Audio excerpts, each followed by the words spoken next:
Okay, do I need to start the recording? Um, is there anyone who objects to being recorded for personal use so that we can share it with a couple of extra people?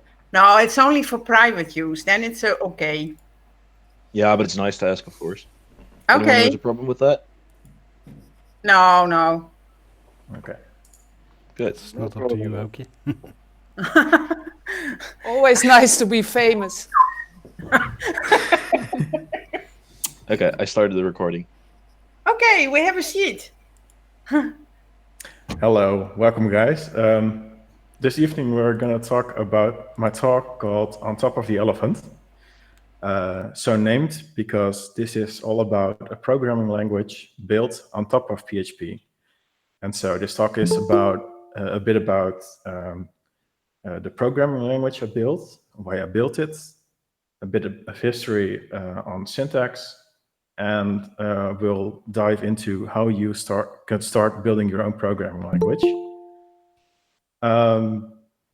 This is maybe a bit much, but this is the structure of the talk. So we're going to start with the motivation behind creating your own programming language. We're going to have a bit of a history lesson about syntax and how it's evolved throughout the years.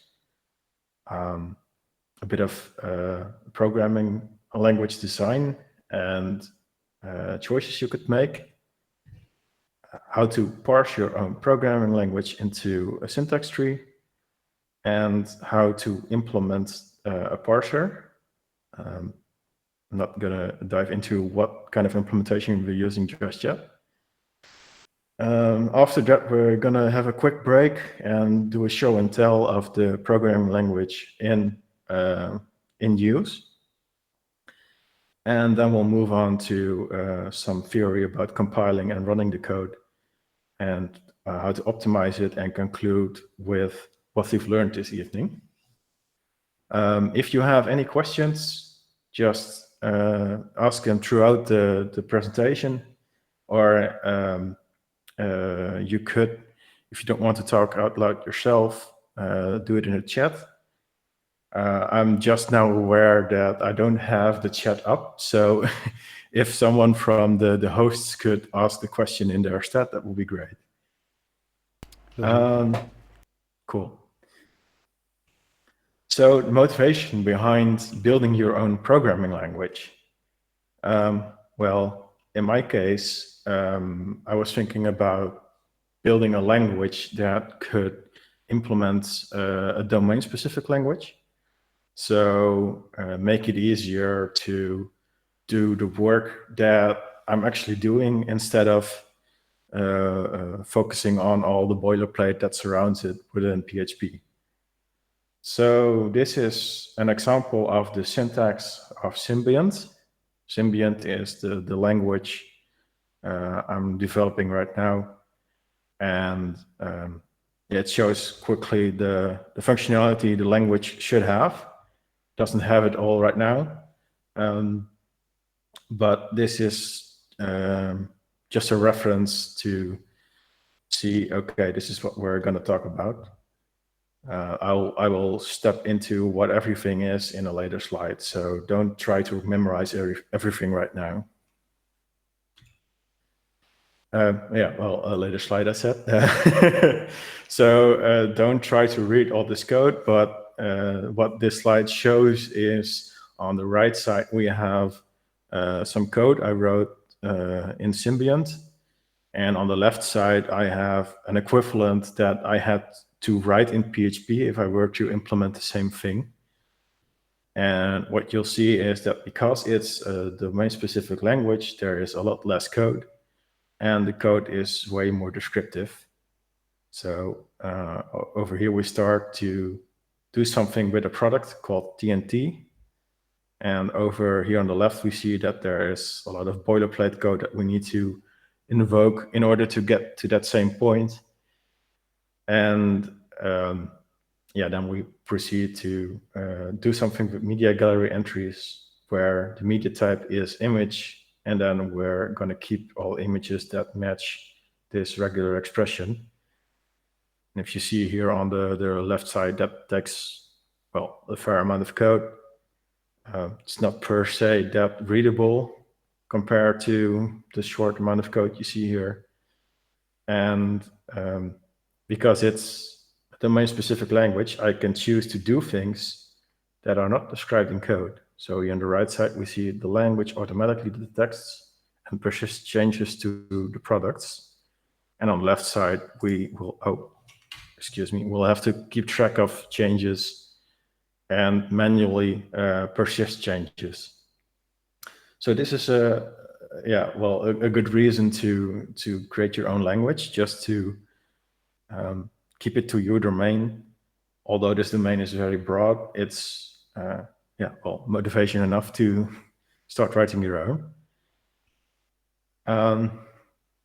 Some more reasons to start your own language is to learn about how existing languages work. For example, to learn what components make up a language and how you could use that to your benefit. For example, by knowing how your language works, you may be able to optimize it beyond what seems most obvious to you by just writing code without knowing how it works under the hood.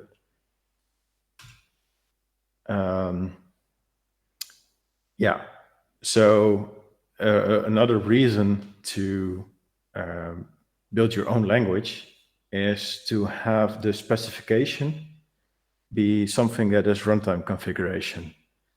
And what I mean by that is these green blocks show the standard implementation of a language. And by building your own, you may be able to allow to say, well, I'm making sure that all these blocks are something we could swap out, so that if someone needs a specific parser in this case, they could implement that and enrich the language or make restrictions on the language or whatever you want. Could be a good reason to create your own language. And you maybe just wanted to challenge yourself because it's fun. And it encourages you to learn about other programming languages you would otherwise not use. When designing this programming language, I read up and viewed a lot of videos and listened to podcasts about programming languages I have not touched before, just to see what the features in those languages are, and if there was something that I could use to make the language I'm designing more feature-rich and something that's better suited to me.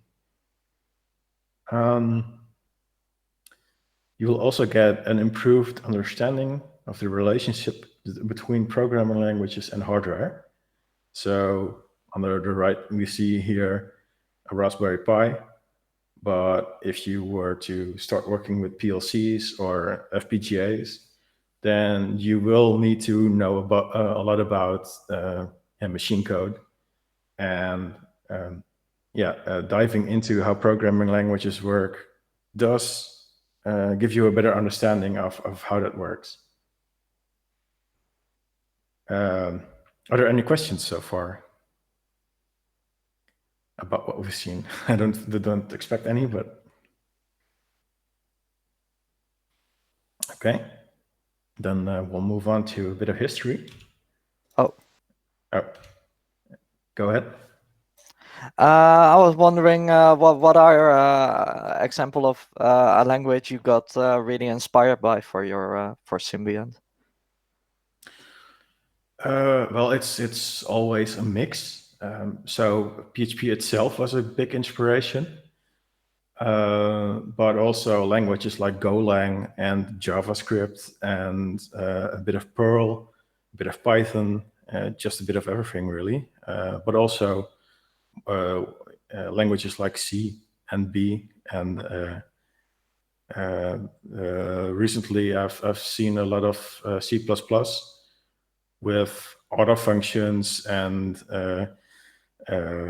we have generics, but they will be in PHP, perhaps. But yeah, there are just so many cool languages out there. It's not like I'm basing it on any language. Does that answer your question? It were a lot of languages, almost everything. So you took apart from everything. So yeah, it answers my question. Cool. Syntax. What is syntax? Syntax is actually just a representation of your code. It's mostly a visual thing and a rule set, but it's not really a functional thing. And I say this because I state that the code in purple is equivalent to the code in light brown here. It's functionally the same, but it's just written differently. And I found a cool quote from Douglas Crockford. He said, "Syntax is the least important part of programming language design. It is as important as programming language design as fashion is the least important part of clothing design." And he said that and compared it to it's not important for the design of a shoe, or well, okay. If you design a shoe, it's important that it protects you from the environment. It keeps you warm, protects you against rain. But people will rather buy high heels, not because of their function, but because of their looks. And in the same, syntax is something you can debate, but in the end, it's the least important part of a programming language. The functionality behind it is way more important. So this is something you could keep in mind when designing a language. And so here we compare a few if statements. We'll see the evolution of the if statements. So this is Fortran. Fortran is does not care about white space, and because of that, we see that there are parentheses in the if statement to make a differentiation between if a and if a. Because if we were to leave out the parentheses, then the compiler doesn't know what the difference is between those two. And something more is that you can see here that we do an assignment of a variable with an equals sign. If we move on to Fortran 4, we see that they introduced a bit more syntax, and they introduced a less than or equal operator. But we still see parentheses, and we still see the same assignment symbol. If we move on to algol 16, then we see that there is now a scope to the if. It's marked by begin and end. And we see that there is an assignment using the colon equals. So this makes sure that there's a difference between comparison and assignment. In BCPL, we see that there's still a colon equals, but we lose the parentheses because BCPL cares about white space in that sense. And we see that the scope is created using curly brackets. And I'll move on to B. We see that the parentheses come back, but there's no real reason for it to come back. It's just a visual choice the designer from B made because he liked it better this way. And we see a regression, I think, in the equals use of the assignment statement. So that we have the equals sign again. And so this is, again, vague. Is it an assignment or is it a comparison? Well, I think the math people among us have something to say about that. If we move on to Ada, we see that the parentheses are gone again, and we have a different way to scope the if. But we see that there is colon equals again. And this is something that I'd like to see more in programming languages, just to be less vague about what something means. Algol 68 has a weird way to make comments using the cent sign. Has to start and end with a cent. Hey, it's their choice. It's not a character I see a lot on my keyboard. So yeah, that's not my preference. But we see that they lost the parentheses and they have a colon equals assignment. I think this is, besides the comments, one of the nicer syntaxes, if you ask me. And now here we have PHP 7, although the version isn't really that much different in terms of syntax. And it uses the equals assignment. Lastly, we have Symbiont. This is my proposal for implementing the if statement without parentheses with the colon assignment. So no colon equals, just a colon.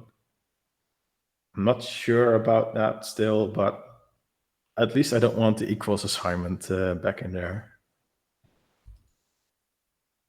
Are there any questions up to this point?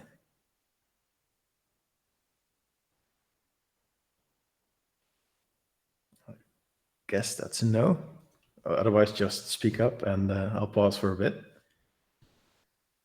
So design. Let's talk about operator precedence. So who here can tell me what the answer is to A plus B times C? 24. Okay, that's an answer. Is there another answer? 14. Okay. And so why is one correct and in your opinion? Because multiplication should be done first and then the addition. Okay. But that's something that's interesting because that's a choice in your design. You will choose that the multiplication has precedence over the addition. But do you know from just seeing this? From just seeing this, I couldn't tell. That's the crazy thing about programming languages. Most of them have different ways to solve this. Some go strictly from left to right. Some go strictly from right to left. Some have a binding power to tell, well, multiplication is something that has precedence over addition. But there are so many different implementations, and almost every language has a different operator precedence that you need to keep this in mind. You need to know this and learn this for your programming language. And I bet most of us don't know this by heart. So this is the operator precedence for PHP 7, strictly just for the numerical operators. And PHP has an additional associativity to it. So the power operator has a right associativity, which in this case means that, 4 to the power of 2, the 2 has higher precedence than the 4 in this case. And yeah, over here we see that PHP says, okay, well, multiplication, division, and modulo have a precedence over addition, over subtraction, and over something you do with strings. I'm not sure why this is in here, but yeah, PHP is weird in that way. But in the PHP 7 implementation, we see that the answer is 14 because P times C plus A means 3 times 4 is 12, plus 2 is 14. I bet some of us didn't know this. Oh, sorry. Are there any questions about this part? Not a question, just a remark that I seem to remember from my maths class that these are the preferred rules for solving sums like this. Yeah, well, that's correct. PHP implemented it in a math correct way. But yeah, as I said before, there are languages that just go strictly from left to right or from right to left. And then you'll have to do, well, if it's from right to left, you have to do C times B plus A. Okay, that's correct. But if you go A plus B times C, then it's going to be, what, 2 plus 3 is 5 times 4 is 20. So yeah, that's just a rule you provide to your language. You could objectively say that something's wrong about doing it strictly from left to right, but you could always say, well, I'm quickly making this language. It just has to do something tomorrow, and so I'm choosing this right now. Go ham. Okay. Another part of design is the overloading of words. So a lot of languages do not allow to overload specific words. You'll have a reserved keyword list. Like you cannot overload the word function in some languages, or while or for statements. But most languages allow you to set variables and overload them again. And you'll also see that the language itself does overloading of operators. For instance, these are a couple of scenarios that are present in PHP. You'll have a bitwise end, or you have a bitwise end with boss as a reference, and you'll have, oh, sorry, this is a, it's confusing to me as well. And this is another bitwise representation. This is the logical end. And this is a bitwise operation. Well, I misremember right now, but you'll see that the ampersand is used in multiple ways in the language. If this is vague, please design your language differently. Just what I'm saying. But also you will see that there are languages that will allow you to overload just about anything. C++ will allow you to overload what an operator does. But there are also languages that will allow you to not have any reserved keywords. So if you want your language to be flexible, this is something you will have to think about. Do I allow this? Do I not allow this? How do I implement that? Etc. Here's another engagement challenge for you guys. This is going to be fun. So this is something that will demonstrate to you what parentheses will do within PHP. And so I'm going to ask you, what is it that we will see on the first line after the print 10 and print 20? Who dares to answer this? Through. Cool. Do I have another answer?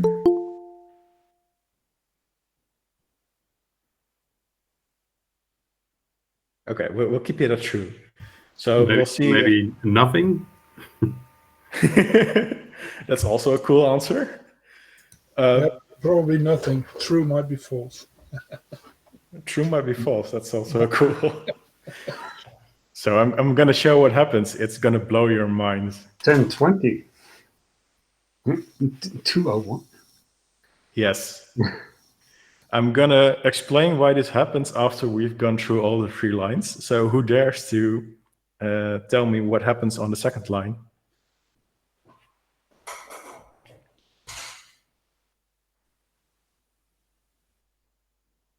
Well, that's awfully quiet.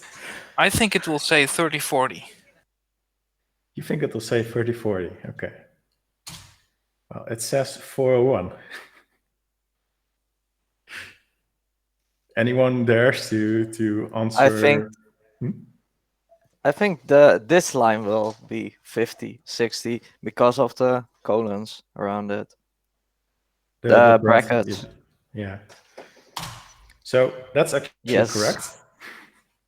And now I'll explain why this happens. Good job. So in all of their wisdom, PHP decided that print is a language construct and not a function.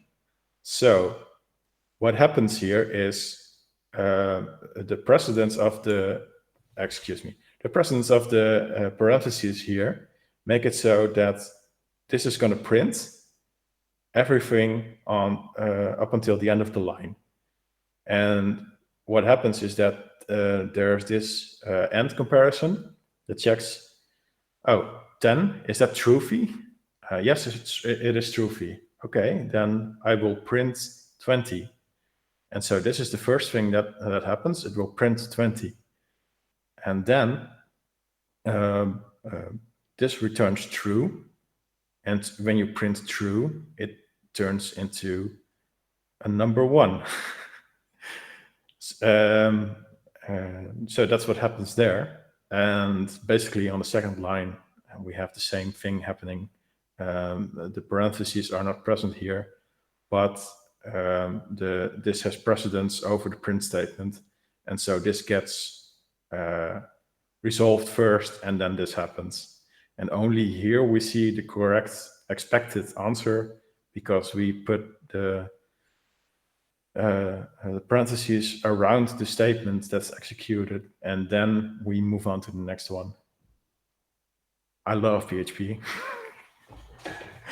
But this is something you will really have to keep in mind when designing your language. Is what I'm doing here, does it actually make sense to the programmer what's happening over here?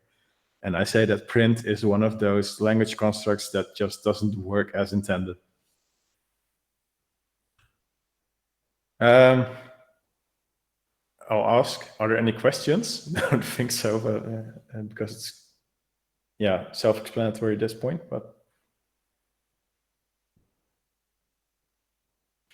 Okay. Well, then we'll move on. This diagram here shows us from the source file at the top to the running of the code at the bottom, what happens in terms of processes to get to that point. So on the top, we see that there is this permit for lexing or tokenization. And all that does really is, first it turns all the bytes into characters it understands, and then it makes from those characters words or tokens that are known by the language. And so you get this whole string of tokens, just one after the other. The second step is to turn that list of tokens into a tree. An abstract syntax tree is what it's called. And the process of doing that is parsing. A parser may also grammatically check if the language is up to spec and do lots of things. But its main purpose is to turn a list of strings into a tree.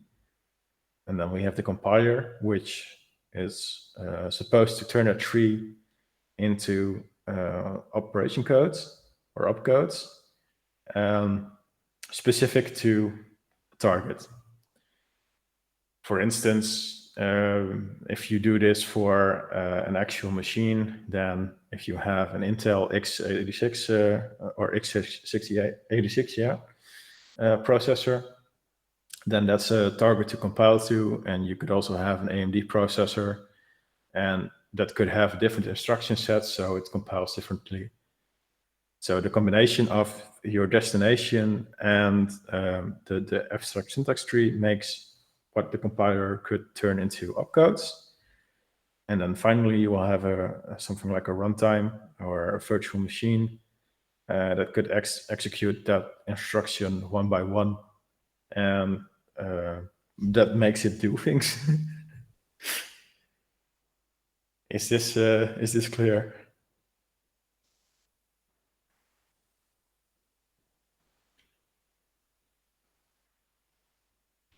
Okay, we'll quickly have a peek at parsing. Well, I called it parsing, but there's also tokenization in place here. So first we will identify how the language sees things. At the top, we have an example of a code point. The code point is what I'm calling the smallest atom of your code file. If you were to have multi-byte language, then it could be that it's multiple bytes, and so the code point is already a determined amount of bytes. That's the smallest character you can see. If you put multiple code points next to each other, you get a token. And if you add multiple tokens next to each other, you can create an expression. And if you end it, you will have a full statement, and you can have a list of statements. And we have a block, which is a list of statements embraced by curly brackets. This is an example of what the code point iterator does. So it defines the smallest atoms of the language, as I already said. It depends on multi-byte characters or single-byte characters and what locale you use. But this also functions as a form of cursor. So if something goes wrong within the language, you know, okay, well, this occurred. I don't recognize the semicolon. So on line 1, column 5, I have this unknown semicolon that I don't understand. And then you can create errors that make sense to the programmer because they can look into their file, look on line 1 at column 5. Oh yeah, there's a semicolon. I didn't expect that there. Well, the next step will be tokenization. Tokenizing a function is the example I made here. So here on the left, we have a really simple piece of Symbiont code, which declares a function with no name and no arguments, no return value, etc. And there are some lines of comments in here. Effectively, Symbiont removes all white space and comments while tokenizing. So the end result is that you see a function, you see parent open and parent close, and you see a curly open and close, and you see an end statement.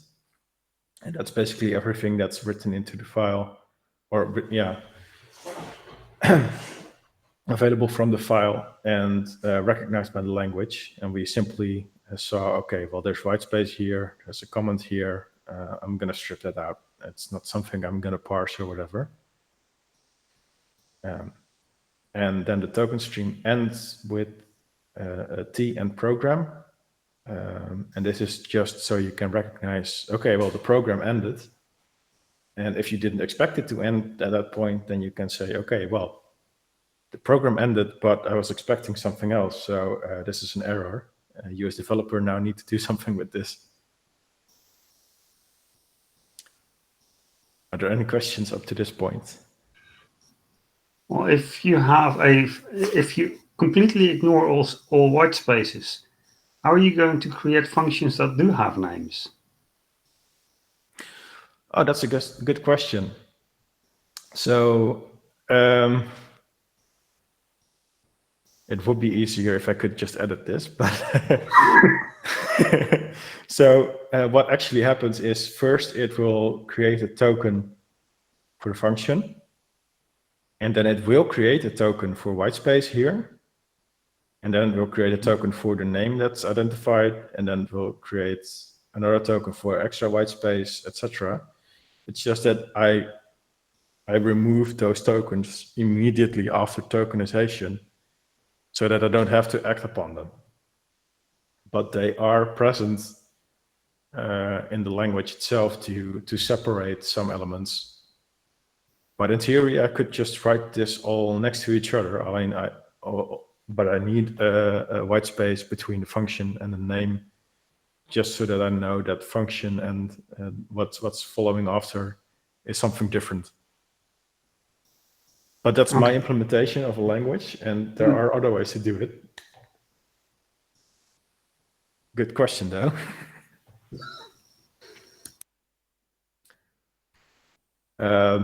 Yeah, if we move on, this is just an example of the numbers that are supported within the language right now. What's significant here is that you will see that I chose to treat everything on the left side as a number token.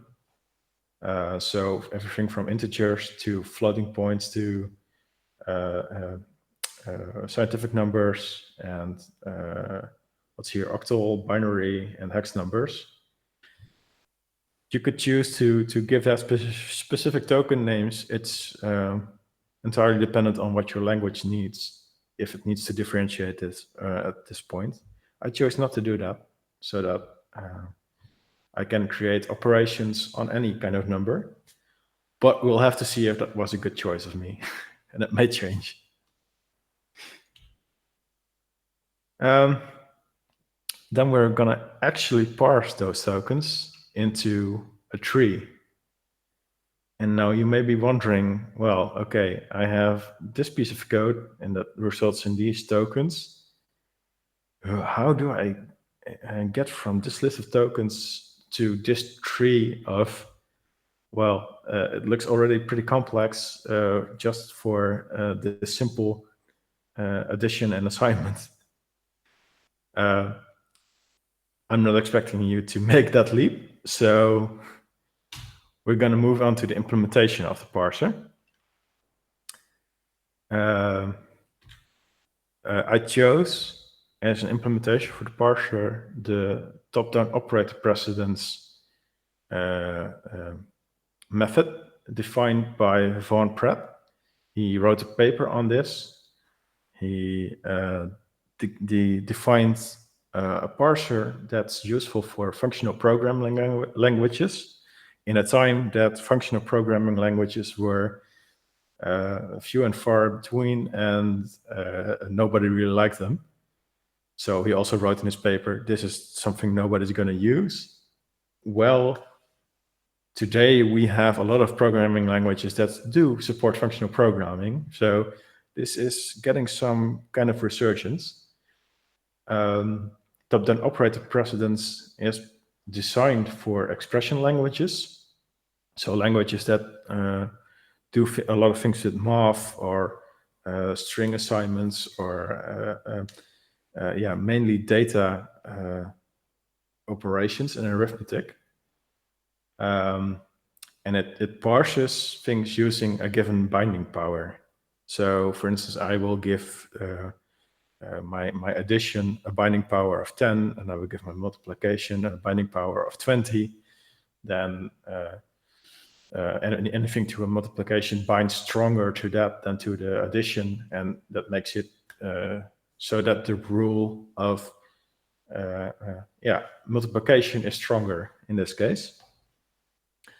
And it makes parsing really simple by dividing expressions into a left denotation or a led and a null denotation.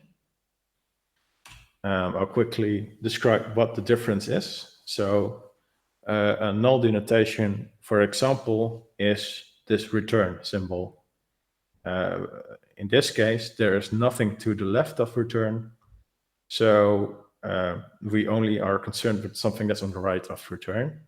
And that makes it a null denotation. If we see this assignment, that's a left denotation or a led, because it's concerned with what's on the left of it and what's on the right of it. And just with these two rules, we can make a parser that can construct a list of tokens into the tree we just saw. So let's try that. On the left here, we have a string A is the result of B plus C. And I'll show you here on the right is the code that's actually transforming that into a tree. I'm not expecting you to read that code, so we're going to step through everything. And on the left of it, you will see the context of what's currently available at that point, and I will explain step by step what's happening. So the brown context current, that's the current token in the token stream. So we see over here that currently we have $A, and that's what's been given to the symbol table to get a corresponding symbol. The result that's current is a named symbol because it's a variable. Then on the left, we invoke the NUD, the null denotation, on the current symbol. In this case, it's the named $A. And we see that there is nothing on the left of it because we're starting our expression. So we have to call the null indentation always at this point. Then we will advance to the next token, and that will be our current subject. And we will get the symbol of the subject. The symbol is assignment. And then we will actually start parsing. On the top here, we see that the current binding power is 0 because we have not been provided a binding power, so this defaults to 0. And we will continue to parse the code as long as we get a symbol back or the binding power that we currently have is lower than the binding power of the symbol. We see that the current binding power of the symbol is 10. I'm sorry, I need to step through this for it to make sense. We will advance again. So we see that we're now at B. And now that we are here, we can invoke the left notation. The current symbol is still the assignment, and it will get the current subject, which is the assignment sign, and it will get the left side of what we currently have, and that's still the sorry, I'm losing a bit track here. In the current state, we only know that we have this assignment node and we have this named node, and there's something that we want to get on the right side of it. So it's the job of the left notation to determine what's on the right side right now. Well, on the right side, we have still this part of the token stream, B plus C, and an end statement. And the left notation we got simply invokes the parser again, because, well, it needs to determine the next part of the tree. So we get to B plus C, the current is B, and we get a named node B. We go to our subject, which is an addition. The symbol for that is an addition with a binding power of 10. Current binding power is 9, by the way. This is provided to us from the other left notation. We advance to C. We call the left notation on the current symbol. And we see a sort of similar tree forming that we saw just before. Only this time it's with addition and B on the left. But we still need to know what's on the right of this addition. So this let will also invoke the parser again. Currently we have the C. On the left, there's nothing, so we call the nud. We get the current, or we advance to the end statement. Our symbol is a symbol. This is just called a symbol. We parse again, and what happens here is we skip over something because our current binding power is 9 and the binding power of the end statement is 0. So we skip over this while loop that makes our parsing return the C. And then if we go back, we see that, okay, now we have the addition B plus C. We continue. Our current token is still the end statement. We get the symbol for that. That's the symbol with binding power 0. Current binding power is 9, so we return. And now we get back to the first call of the parse expression. We move on. Currently, we still have the end statement. Get that symbol. The binding power is 0, but the binding power is 0 here as well. But that's not lower than the current binding power, so we return. And at this point, we have an abstract syntax tree for A is B plus C. I know this is a bit much, but was this understandable? It's recursive. It is. If that makes it understandable for people better.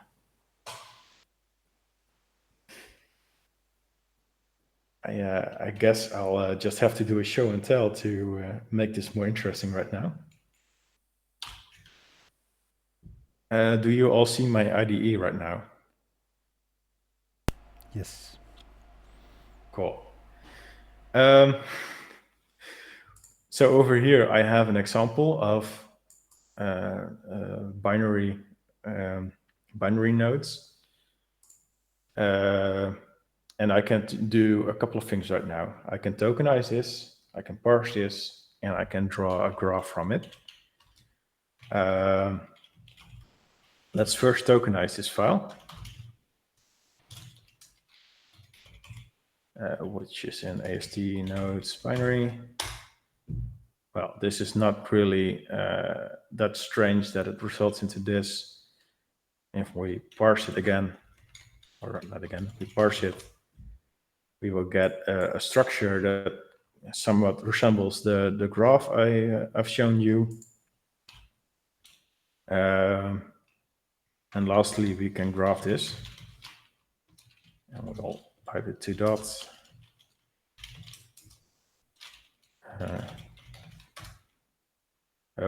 Let's give it the proper extension here.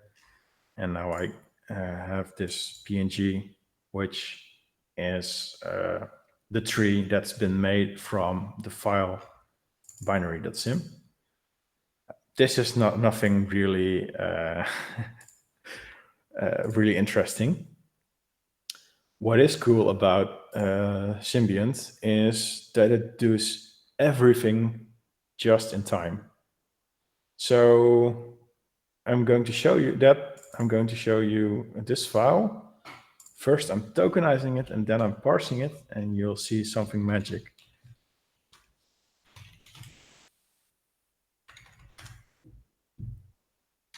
Oh, it's the wrong file. It's called syntax error, and then after something. So first up, if we tokenize it, that goes all fine and dandy up until the point that we have an add storage foo. I have not defined the add symbol at this point. So what you will see is, well, I have an unexpected token sequence adds. I don't recognize that within this file on line 5, column 1. So this goes back to the code point iterator that it remembers. So I'm on line 5, I'm column 1. Yeah, that's the error indeed. But now the magic thing is, if I were to parse it, which is one step after tokenizing, it breaks at a different point in the file, at an earlier point. So over here we see, okay, it breaks on the assignment. It says, well, I didn't expect this literal here. You cannot assign foo to a literal. That doesn't make any sense. So who has an idea of what's going on here? How it could be that we're breaking here now instead of here?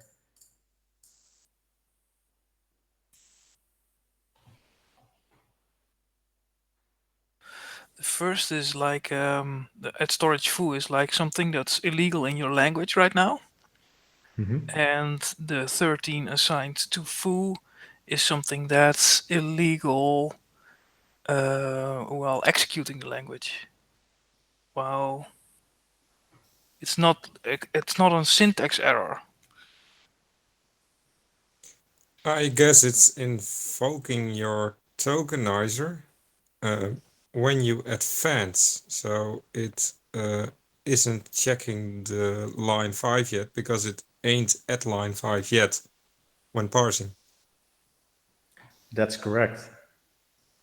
And in making this language, I'm actually making every component behave like that. So actually, at this point, I haven't, I have loaded in all these characters, but this character is still not even in memory. And I'm making it so that the tokenization, the parsing, the compiling, and even the runtime work this way. So what you will get from Symbiont is that it could be that it's already trying to define this function before it has started even looking at this add symbol. So yeah, but that's a choice of mine to do it this way. But I think that's the easiest way to get a JIT, right? To be able to just in time get everything working in your runtime, not a moment for earlier.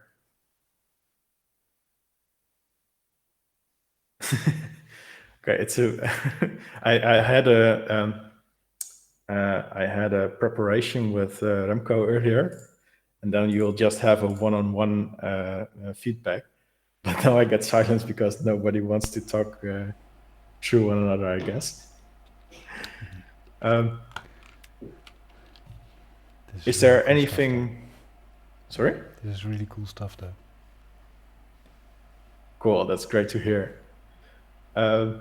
Is there anything someone explicitly wants to see? Because I have some things I could show still, but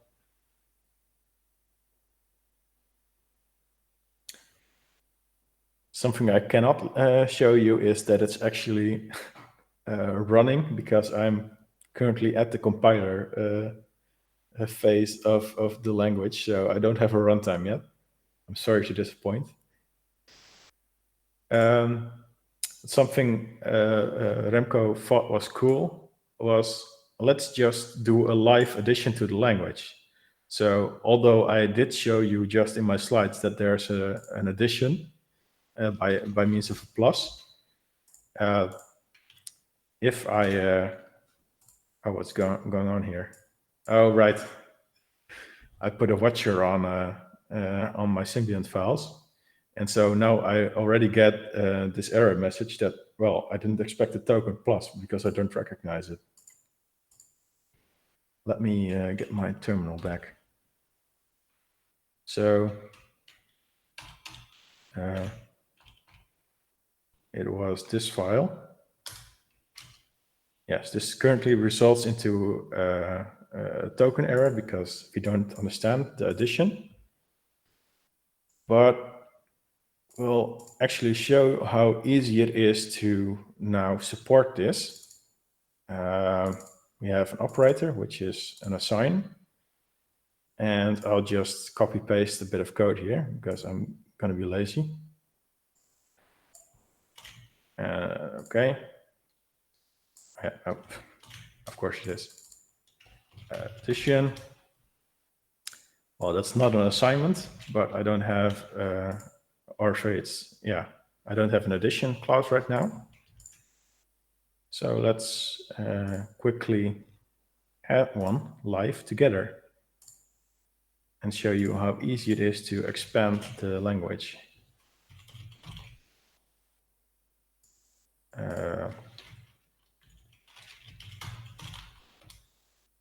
Oh, I need to not make any typos with this though. And basically this is all there's to it, which also shows you that I could optimize that by combining things, but I'll just step through what's happening here. So this is a symbol, the addition symbol, and it basically does three things. It implements something to create exceptions so that there is context to when exceptions happen. It's not something we're going to dive into right now. And then we have the lead and the not. And I say that addition does not support a not, which is a trait which makes it so that if you call not on the plus, then it just throws a parse exception. So all we need to do is implement the lead, and this is basically all that's happening right here. We create a new node, and we give that the sequence. We give that the subject, what's on the left of it, and we parse what's on the right of it. And over here, you see why we got a 9 in the binding power. We will just get our own binding power -1, which makes it so that we have something. If we see something with an equal binding power, then we stop parsing because it's probably A plus B minus C. And if we don't want to do the minus C in our expression because we are only concerned about A plus B. But I don't think you want to return an assignment node if you're doing addition. No, you are correct. And the same optimization with the addition and assignment is something I would have to do here. I actually could create a more generic name for this, but I'm gonna make you happy and say this is an addition node. And yes, that's gonna be a problem. Okay, and yeah, that's basically it. It's a holder of information. So it holds the token, what's on the left of it and what's on the right of it. And that's basically it. I will quickly update this so that it returns what happened here. Now this is also the addition node. That's not okay. So this is basically what it was.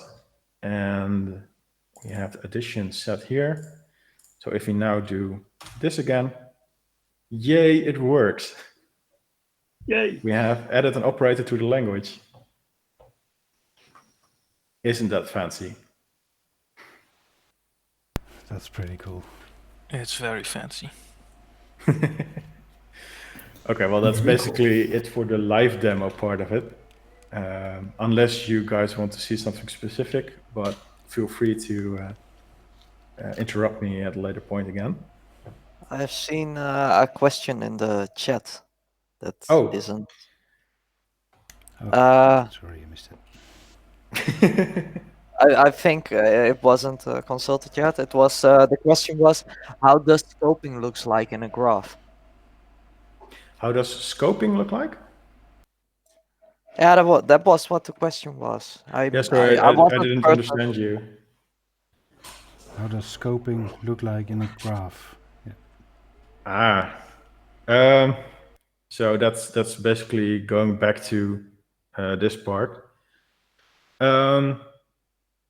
It's a good question. So scoping is something that you could implement into at different parts of the language. I used to have block scoping within the parser, and I've recently removed it because all that did for me was make it so I could say, okay, this variable is declared and now it's immutable, and have that return an error within the parser if someone didn't adhere to it. But my language isn't that strict, so I'm only going to implement scoping of things within the compiler. So this is not visible within this tree yet. And so I'm sorry, I cannot really give you an answer to that because my language doesn't implement it that way. I'm not sure who asked the question, but I hope their question is answered with this. Dylan asked the question, but I guess that should be sufficient. Okay. So as you guys saw, we have a just-in-time operation. I think I already explained all of this though. So I'll quickly step through it. And you'll see here that it's pretty cool to see it still. We have the unread code, which is lightly colored, and we have the tokenized code, which is darker colored. And then we have the current symbol and the current code point. And in this case, we are parsing so that we see it breaks on the current symbol, because that's what's seeing, okay, this is not okay. This code is not proper. But if we go to tokenize, then we are not parsing at this point. So we're able to stop here at the current code point because we don't recognize it. But yeah, I already explained this without slides, so my apologies. Small question about just-in-time part. If you would make your language like this and you have a function that you repeatedly call and call and call again, would it, in your opinion, be necessary to repeatedly tokenize it, or would there be some kind of code catch involved that is saying, okay, I already tokenized this a while back, so I know the answer already. So I'm going to break your question up in two parts, because tokenization is not something I think I can skip, because I cannot predict what is in the file. So I have to read it in order to understand what's in there. But I can optimize different parts of the language. So the first part of optimization is to remove the white space and the comments. The second part could be to optimize the abstract syntax tree to remove things that are repeated in the language. But that needs to be a pretty smart optimization, because it needs to understand, okay, is it calling that function multiple times and doesn't have any side effects, or is calling it multiple times actually doing something like adding a number somewhere, and so it cannot be removed. But that's something that you can optimize after you have, or while you are creating the abstract syntax tree. But that's pretty deep, pretty deep optimization I'm not going into today. I think it's also something maybe for the compiler to think about these things, and if you give it a longer time compiling, that it can decide to do these kinds of things. Yeah, for sure. And so a compiler could also say, okay, I have these 5 operations, but I know this one operation that does the same thing as all these 5 operations, so I'm just going to swap out a number of operations here. Those kinds of things, for sure, you can build into the language. But that's really something that you can tack on later on after you've got everything set up already. But it's good to keep it in mind to recognize the points where you can later on improve the language, so that your structure is more suitable to having those optimizations put in place. Thanks.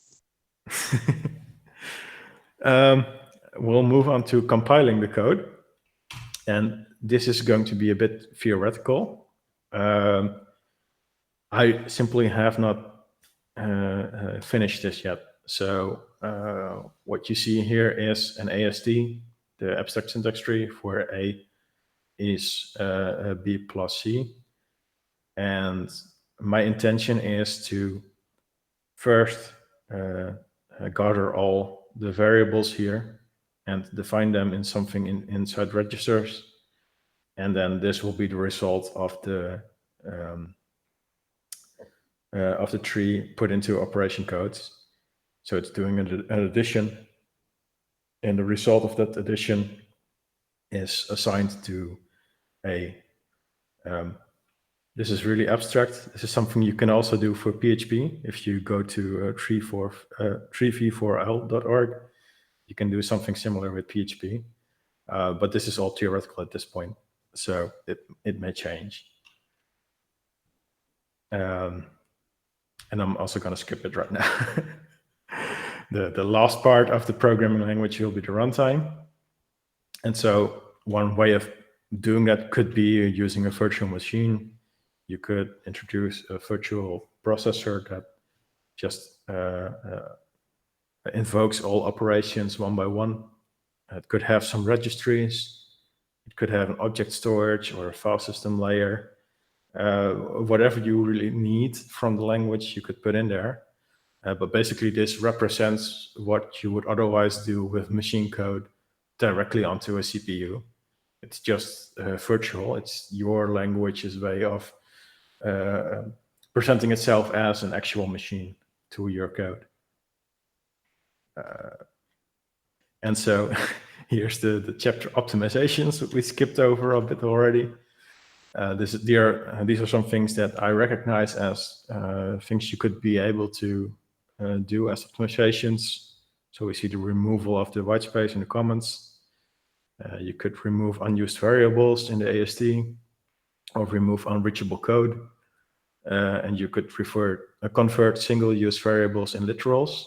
So for instance, if I say $A equals 2, return $A, then you could also say return 2. And then you remove an entire operation and something that's not into memory anymore. Yeah, with opcodes, there are things you could remove, and you could also introduce opcache, which is something PHP also has, for instance, which simply says, okay, well, this file has not changed, so I'm not going to generate all the opcodes that belong to it because I already know those. So I'll just get those from cache and then give that to the virtual machine and be done with it.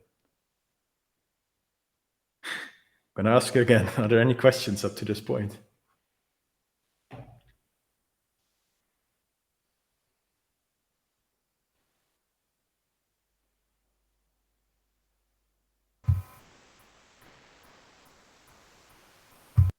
I think that's a no. Well, in conclusion,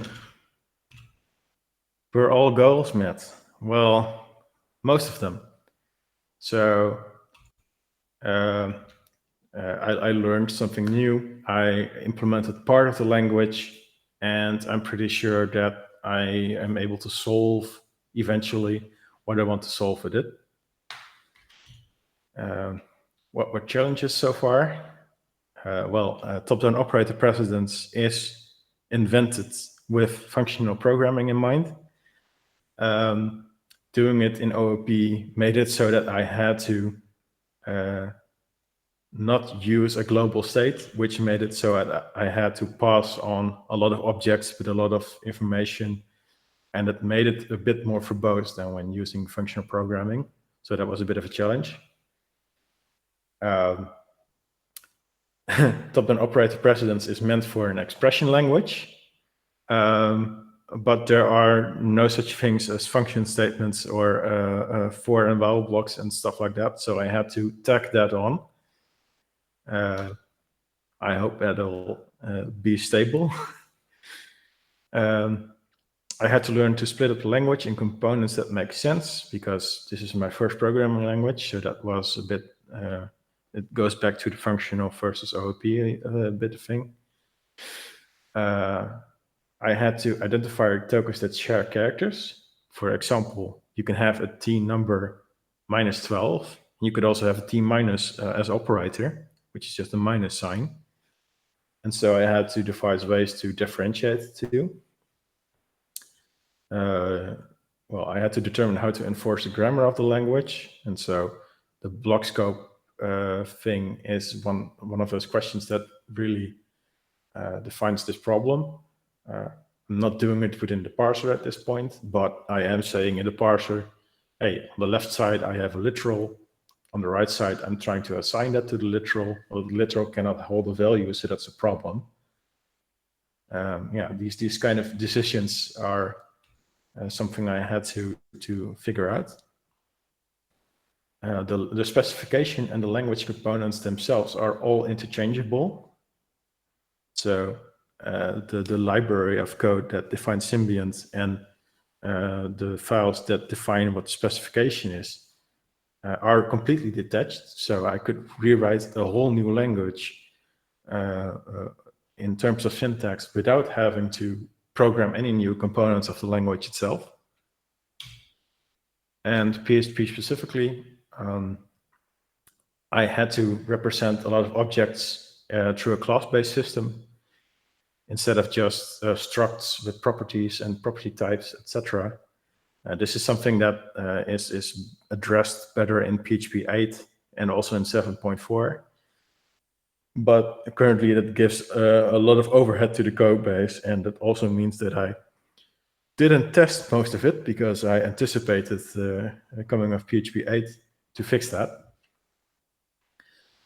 And the JIT implementation is a bit limited by PHP.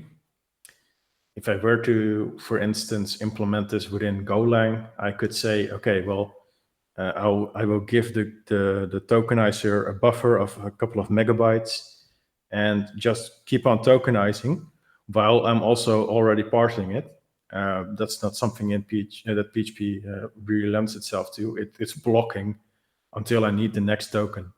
So there's not really any parallel processing while interpreting the language. And what still remains, I need to implement the compiler. I need to add a disassembler so that you can debug what's happening. I need to figure out how stack traces work if you get an exception somewhere. And I need to create the virtual machine. And of course, write up some documentation. Are there any questions? Is this in the end meant for any kind of practical use, or is this purely an experiment for you? Well, it's both. I started with this just over a year ago. And then it was just to learn how to write your own programming language, but I had a specific goal in mind. So the company Illumio I previously worked for does a lot with data manipulation, and the syntax that's currently thought out, it really lends itself to improve that.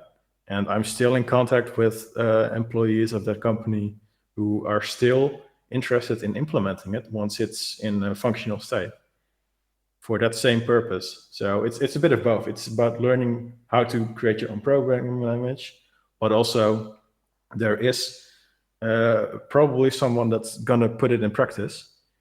And that's really cool for me because then it's something that needs to be supported, and it can, how to say this? It can show that it's actually doing what it's supposed to do. Cool. There's also a question in chat. Is it open source? It is open source. I'll put in a link here, but on my website, you can go to Jan-Marten.name/Symbiont, and there is basically a bit of a README, but it's also available on GitHub. Oh, that's not the correct link. It's also available on GitHub as an open source project under the, what kind of language was it again? License? The GNU feed-free general public license. So people are able to use it commercially, modify it, distribute it, and patent its use and use it privately. So I would say, go ahead, help me define the language. I'm open to changing the syntax, but also, as I said, there's a difference between this line folder and this source folder, where this is eventually going to be a standalone framework to create a language. And this is specific to the syntax of Symbiont, but you could use this part to create your own language. And it's not there yet, but it's supposed to be able to do that.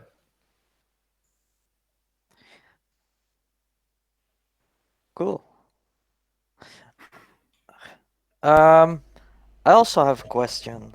Go ahead. Well, in the beginning, I heard something about you stated that syntax is the least important thing in a language. Mm-hmm.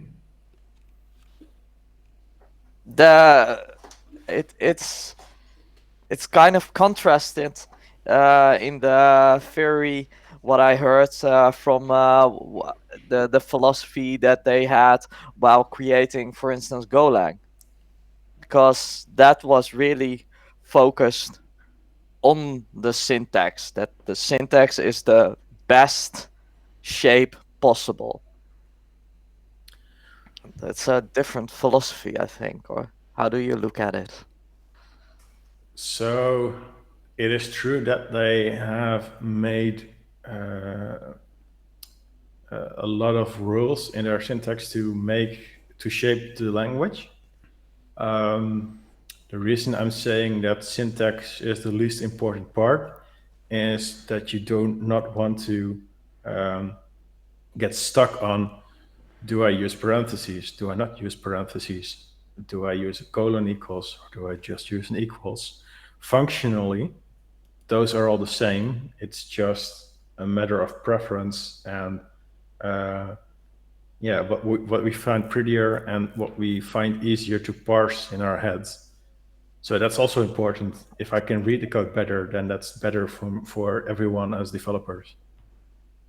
And they are the main people that are using it. So that is personally why I also prefer the language to pay attention, pay a lot of attention to the syntax as well. Because saying it's there are other parts, of course, also really important.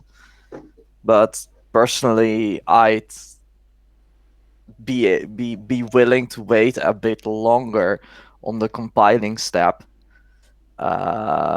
if it results for me to have a way more easier to read, easier to program language. That is why I was referring to this.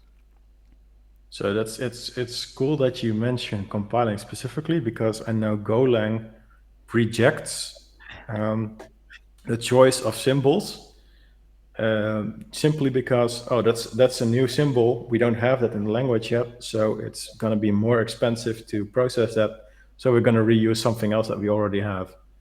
Those are choices that Golang makes, and that's something they decide on. And you could say, well, it's more important for me that it's so easy to read that just my customer could program in this.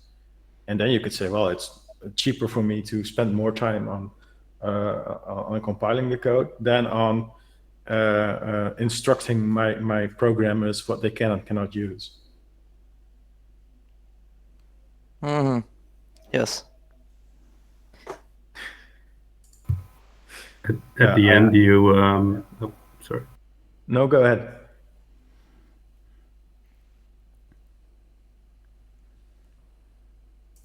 Go ahead. No, it's a new question. So if you have something about this subject, please do it first. Oh, well, I just wanted to say that there is an additional slide which has some resources on these things. The paper on top-down operator precedence, and another couple of links that are relevant to how I got to this point. But I'm putting up this this presentation on this link here. So I just wanted to mention that if people want to look up the resources, they can find them over here. But by all means, you have a question. Go ahead. Yeah, at the end, you hinted at some of the challenges of doing this in PHP. If you were to do it again, would you consider doing it in another language?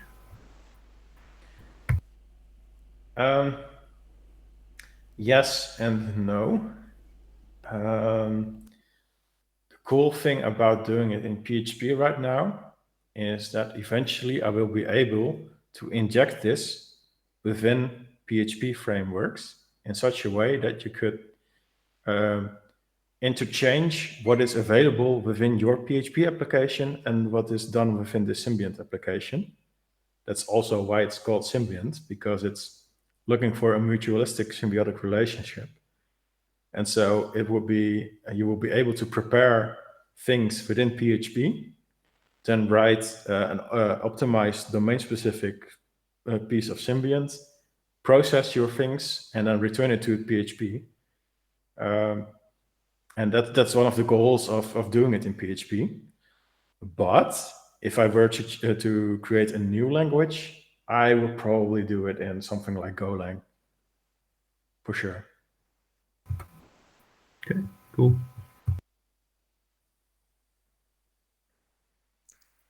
What are your future? Oh yes, sorry, you first. To extend on that, if you'd write it like version 2, would you write it in Symbiont? The version, of course, the language has to be far along developed to do it, but would you consider that, since a lot of languages tend to first start in something like C, and then eventually they rewrite the compiler in their own language. I'm not sure that Symbiont would be ever so feature complete that it will be able to compile into itself or another language. And it's also not really the goal of creating Symbiont, because of its a goal to simplify the operations you perform in your existing applications. So yeah, it's not really the goal to make it usable to do that per se. But if the question is, would I create a version 2 of the specification and use the same library, then the answer is yes. So I think that there is can be a discrepancy between the library itself and the language specification. Yes, that's that's pretty much answered. I think Andries had a question. Yeah, if you look into the future with your compiling states, will you make it so that it writes more or less PHP and handles all the optimizations over to PHP?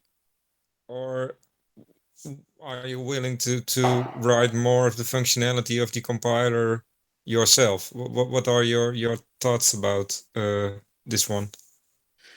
That's a good question. I have put a lot of consideration into this.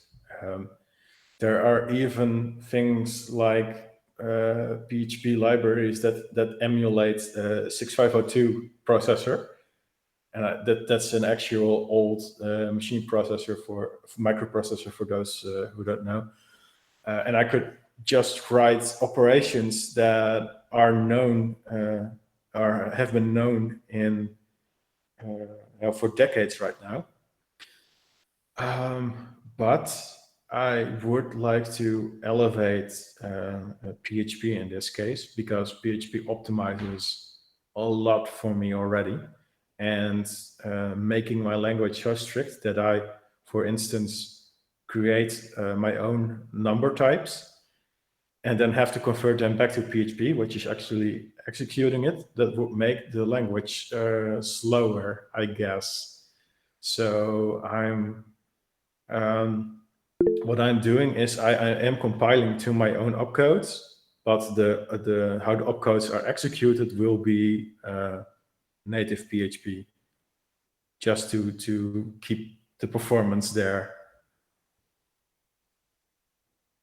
Okay, thank you. Yeah, I think it will also help with your integrating into PHP. You could even output what the compiler thinks it will end in. So like the PHP that will be executed by PHP, and then can check if there are any wrongs or any errors in that. And it will also, I think, save you a lot of trouble with optimizing, extending all your loops, etc., because PHP will do that eventually for you. So it doesn't matter that it will end up in a big file of PHP, because it will be optimized by the compiler of PHP itself. Correct. And I could have chosen to, for instance, compile to assembly. That's not really my goal. My goal is to have it be able to function within existing PHP applications. So I need to have the PHP layer anyway. But one of the cool things of having all the components split up and also making them so that each individual component outputs things would allow me to, for instance, say, okay, I'm just going to take these few parts, and now JavaScript is going to handle the next part.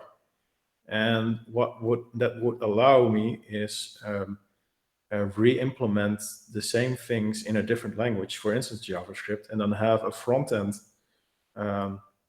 interface somewhere where someone inputs the code, and then JavaScript would actually be able to tokenize it and to parse it, and have that as validation, and then the resulting AST would still be interpretable by PHP if you would want to.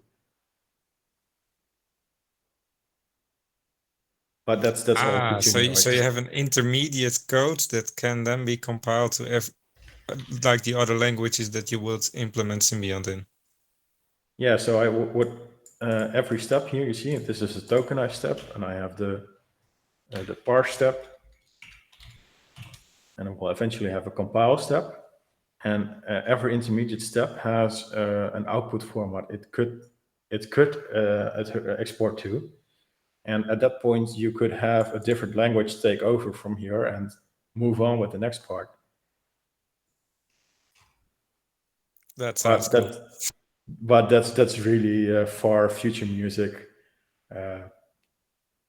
But I know that would be cool that if you have a domain-specific language that you want some form of validation already in the user interface, and so this could help with that,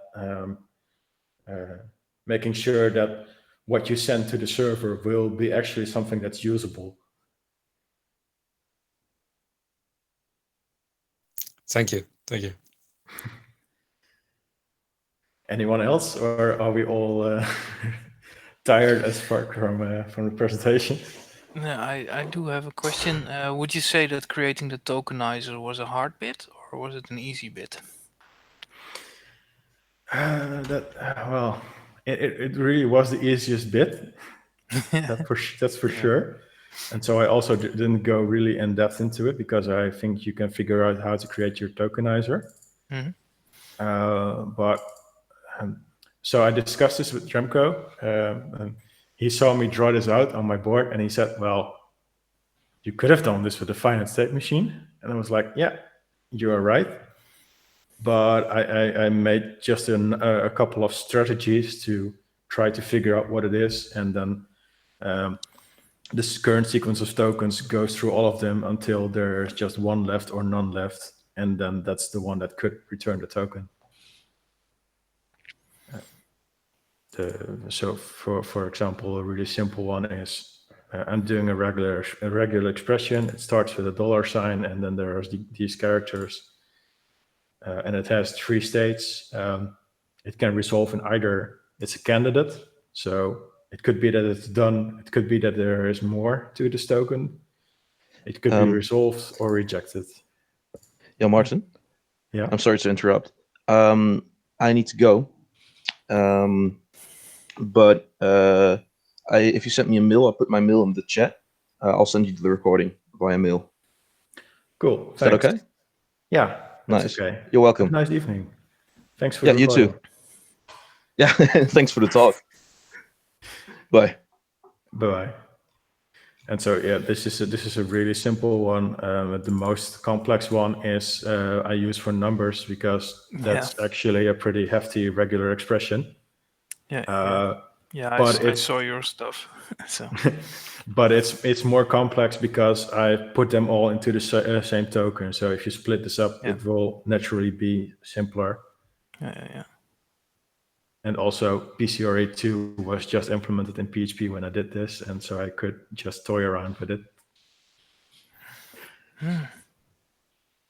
But yeah, this looks daunting, but this is more complex than it has to be because I want to be fancy. All numbers are numbers. Yeah. All numbers are created equal. Very cool. I don't think there's any part that's... Sorry? But all equals are not equal. So then there's something I probably didn't understand quite well, but are you going to create PHP opcode and just directly feed it to the PHP parser, or are you creating your own opcode and then implementing a compiler in PHP which compiles to PHP? The latter. So you can feed it to the opcode. Okay. Sorry, let me see. Oh, of course that happens. It's the goal to have this, for instance, be a PHP class that accepts these operands and actually performs something. and I will give this to the virtual machine, which is also written in PHP. And that's how it's going to happen. Okay, cool. Because that's also a good question. If I were to directly transform this into PHP that's executable, then it will not be a compiler, but a transpiler. Yeah. Then it's transpiling Symbiont to PHP. Yeah. Thanks. Those were my questions. Very cool. I'm very happy you were all present today.